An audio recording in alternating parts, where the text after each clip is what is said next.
Bismillahirrahmanirrahim. Assalamualaikum warahmatullahi wabarakatuh. Alhamdulillah Rabbil alamin. Wassalatu wassalamu ala asyrafil anbiya'i wal mursalin wa ala alihi wa sahbihi ajma'in.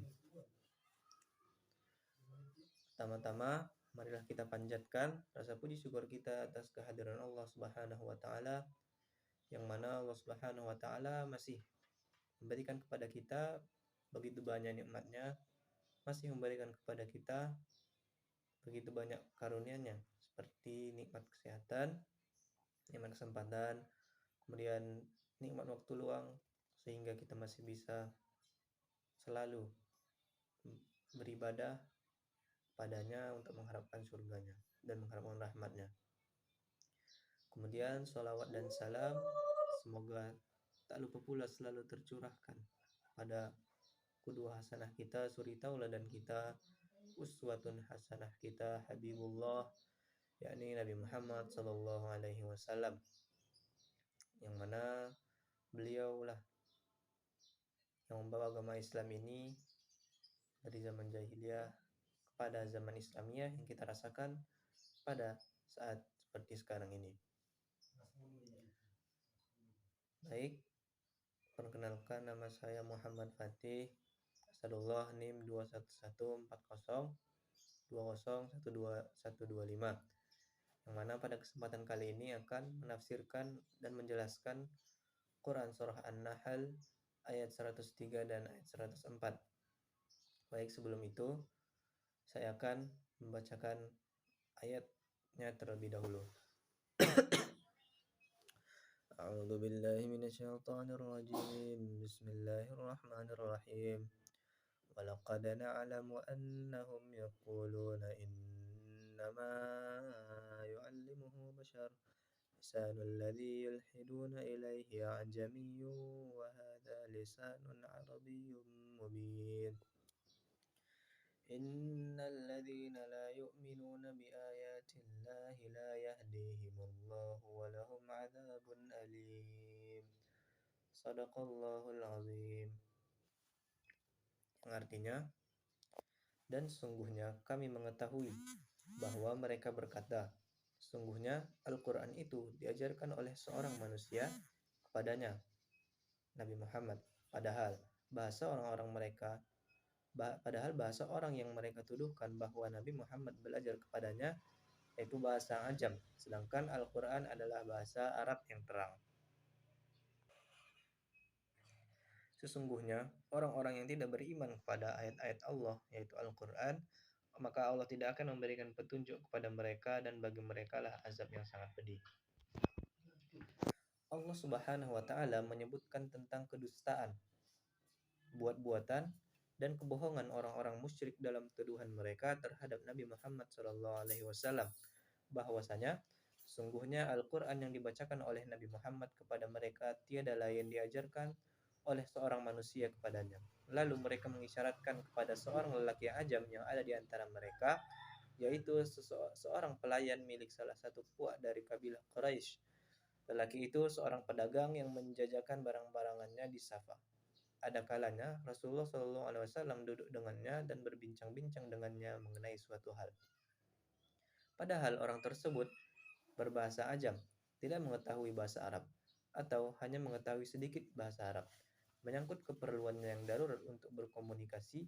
Karena itulah Allah Subhanahu wa taala membantah tuduhan tersebut melalui firman-Nya, lisanul ladzi yulhiduna ilaihi a'jamiyyun wa hadza lisanun arabiyyun mubin. Padahal bahasa orang yang mereka tuduhkan bahwa Muhammad belajar kepadanya merupakan bahasa Ajam, sedangkan Al-Quran adalah bahasa dalam bahasa yang terang.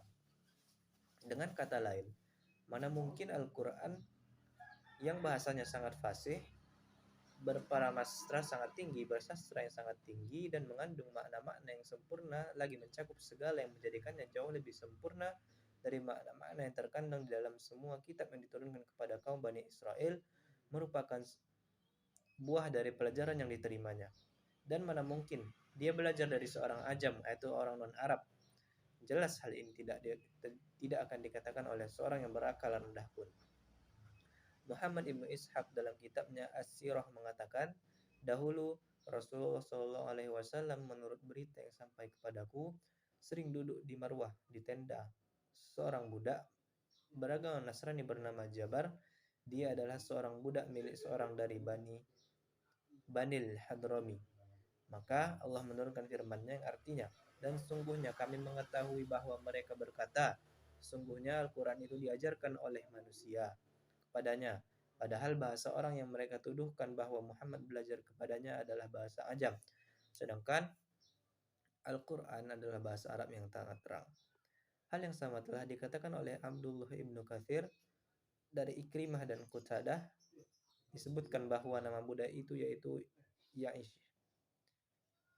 Ibnu Jarir mengatakan telah menceritakan kepadaku Ahmad ibnu Muhammad At-Tusi telah menceritakan kepada kami Ibrahim ibnu Tuhman dari Muslim ibnu Abdullah Al-Malai dan dari Mujahid dari Ibnu Abbas yang mengatakan bahwa Rasulullah SAW pernah mengajarkan kepada seorang penyanyi di Mekah namanya Bal'am, padahal dia berbahasa Ajam. Kemudian orang-orang musyrik melihat Rasulullah SAW sering mengunjunginya.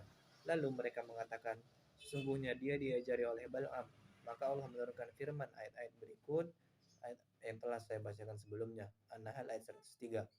Kemudian Ad-Dahhak Ibnu Muzahim mengatakan bahwa budak lelaki tersebut adalah Salman Al-Farisi. Tetapi pendapat Ad-Dahhak ini lemah atau dhaif karena ayat ini adalah ayat Makkiyah, sedangkan Salman baru masuk Islam di Madinah. Ubaidillah ibnu Muslim mengatakan, dahulu kami mempunyai dua orang budak Romawi yang membaca kitab milik keduanya dengan bahasanya, dan tersebutlah bahwa Nabi Muhammad SAW mampir kepada keduanya lalu memberi dan mendengarkan bacaan yang dilakukan keduanya. Maka orang-orang musyrik mengatakan Muhammad sedang belajar dari kedua orang itu, maka Allah Subhanahu wa taala menurunkan ayat ini. Az-Zuhri telah meriwayatkan dari Sa'id ibnul Musayyab yang mengatakan bahwa orang yang melancarkan tuduhan ini adalah seorang lelaki dari kalangan kaum musyrik yang pernah bertugas menjadi juru tulis wahyu bagi Rasulullah SAW, tetapi ia murtad sudah masuk Islam. Lalu ia melancarkan tuduhan ini, semoga Allah melaknatnya. Dalam ayat ini Allah Subhanahu wa taala menegaskan bahwa tanpa iman pada Allah Subhanahu wa taala, Al-Qur'an sebagai wahyunya, seorang tidak akan mendapatkan petunjuk. Seorang tidak akan mendapatkan petunjuk kepada kebenaran hakiki yang melepaskan dia dari azab. Orang-orang yang mengatakan bahwa Al-Quran itu buatan manusia atau undang-undang yang zaman kuno tentu saja jauh dari hidayah Allah dan tidak akan dapat menemukan jalan kebenaran. Al-Quran yang seharusnya menjadi tuntunan penuntun ditinggalkannya sehingga mereka menjadi sesat. Oleh karena itu, mereka mudah terjerumus ke dalam kejahatan sehingga jiwanya menjadi kotor dan tertutup oleh noda-noda dosa. Mereka itu pasti sengsara dan tersiksa di dunia maupun di akhirat. Usai menceritakan keingkaran kaum kafir atas ayat-ayat yang Rasulullah sampaikan, Allah lalu menyebut azab bagi mereka. Sungguhnya orang yang tidak beriman kepada ayat-ayat Allah, yaitu Al-Quran dan tanda-tanda kebesarannya di alam semesta, maka Allah tidak akan memberi petunjuk kepada mereka menuju keimanan dan mengamalkan tuntunan-tuntunannya. Padahal dia telah menganugerahi mereka potensi iman dan menjelaskan kepada mereka ayat-ayat itu melalui Rasulnya. Dan akibat keingkaran mereka itu, mereka akan mendapatkan azab yang sangat pedih jika mereka tidak segera bertaubat kepada Allah.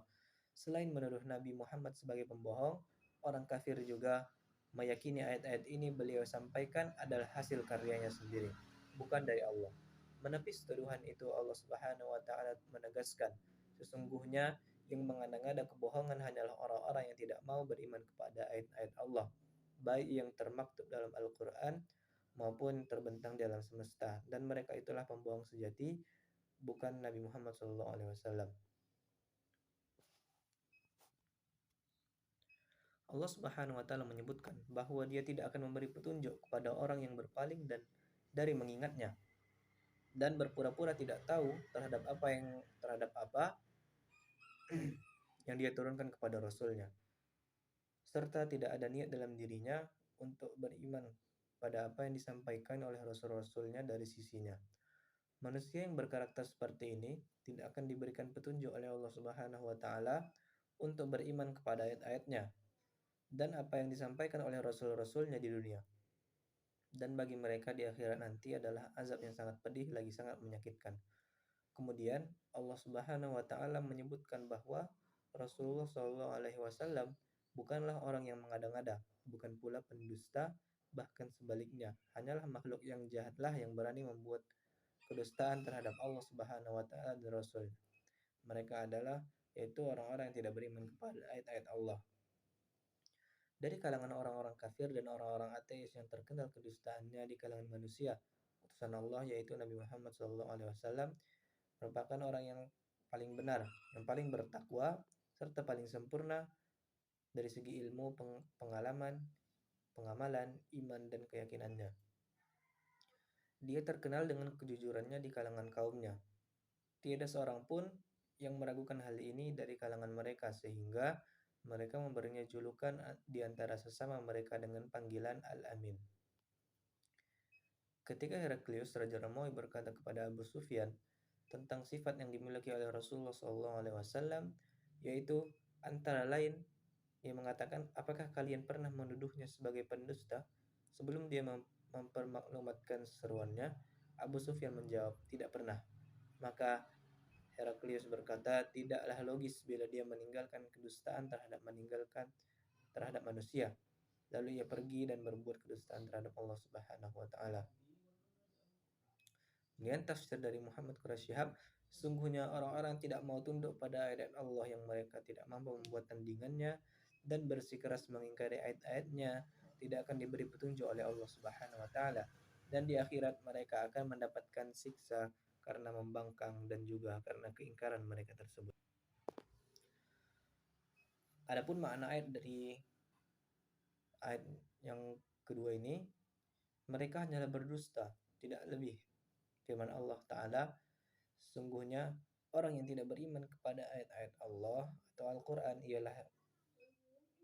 tidak beriman kepada ayat Allah Al-Quran ialah cahaya, petunjuk, dan argumentasi yang kuat, serta bukti yang jelas. Allah tidak akan memberikan petunjuk kepada mereka untuk mengetahui kebenaran dan jalan kebenaran, karena mereka berpaling dari jalur hidayah dan menghalangi dari jalan petunjuk firman Allah Ta'ala, dan bagi mereka azab yang pedih, yaitu balasan atas kekufuran mereka kepada ayat-ayat Allah Subhanahu wa taala. Adapun pelajaran yang dapat kita ambil dari ayat ini, orang-orang yang mendustakan ayat-ayat Allah tidak akan mendapatkan hidayah, karena jalan menuju hidayah adalah iman kepada Al-Quran. Ketika mereka mengingkarinya, dengan apa mereka bisa mendapatkan hidayah? Orang-orang yang beriman tidak akan berbohong, dikarenakan iman terhadap pahala, kejujuran, dan hukuman kebohongan. Namun, orang kafir adalah orang-orang yang berdusta karena tidak ada yang menghalangi mereka untuk berbohong, karena mereka tidak mengharapkan pahala dan tidak takut akan hukuman yang diberikan Allah Subhanahu wa taala kepada mereka. Mereka tidak menghiraukan atas azab apa yang telah Allah janjikan, atas seberapa pedihnya azab yang telah dijanjikan oleh Allah Subhanahu wa taala kepada para pendusta-pendusta ini, karena hati mereka telah tertutup dengan segala kemungkinan akan hidayah yang diberikan oleh Allah Subhanahu wa taala. Khatamallahu ala qulubihim wa ala sam'ihim wa ala absarihim ghisyawatu wa lahum adzabun alim. Seperti itulah orang-orang yang sangat ingkar kepada firman Allah. Hati mereka telah tertutup dari segala sisi manapun, hidayah itu tidak akan sampai kepada dirinya. Dan mereka itulah orang-orang yang telah dijanjikan kepada Allah azab yang sangat pedih. Ayat 104 ini yang menunjukkan kebenaran secara tegas, lalu mereka menolaknya dan tidak mau menerimanya. Ketika datang hidayah atau irsyad ataupun bimbingan karena mereka menolaknya, sehingga mereka diberi hukuman dengan terhalang mendapatkan hidayah dan dibiarkan oleh Allah Subhanahu wa taala. Maka dari itu dapat kita ambil pelajaran bahwasanya kita harus meyakini secara penuh ataupun secara iman kita bahwasanya ayat-ayat Allah ini adalah benar yang diturunkan kepada Nabi Muhammad, bukanlah dari Nabi Muhammad itu sendiri.